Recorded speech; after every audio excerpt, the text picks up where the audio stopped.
2023 court வந்து தீர்ப்பு கொடுத்துருச்சு.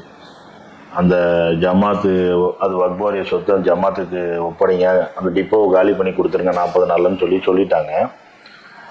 இருந்தாலும் சில அரசியல்வாதிகள் மேல்முறையீடு போய் அந்த இஸ்லாமியர் சொத்து அதில் வந்து மிகப்பெரிய ஒரு மன வருத்தம்னா, அதில் வந்து அது ஒரு புனிதமான ஒரு இடம், இஸ்லாமியர்களோட இடம். அதில் வந்து ஒரு கழிப்படத்தை கட்டினது வந்து அவங்க அந்த மக்கள் யாரும் ஏற்றுக்கல. ஆனாலும் அதை பற்றி அவங்க என்கிட்ட பேசிட்டு தான் இருக்காங்க. அதுக்கு நான் முதல்வர்கிட்ட கடிதம் கொடுத்துருக்கேன். முதல்வரும் அதை வந்து நான் உடனடியாக நான் வந்தவுடன், முதல்வர் பதவி ஏற்றவுடன் நான் கண்டிப்பாக அந்த பிரச்சனை முடிச்சு தர வேண்டும். முதல்வர் நாங்கள் முதல்வர் சென்று சந்தித்தோம். அவர் எங்களிடம் இந்த விஷயத்தை சொன்னார். கண்டிப்பாக முதல்வர் செஞ்சு கொடுப்பார். இஸ்லாமியர்கள் என்றைக்குமே திமுகவுக்கு உறுதுணையாக தான் இருப்பாங்க, அதில் எந்த மாற்று கருத்துமே இல்லை.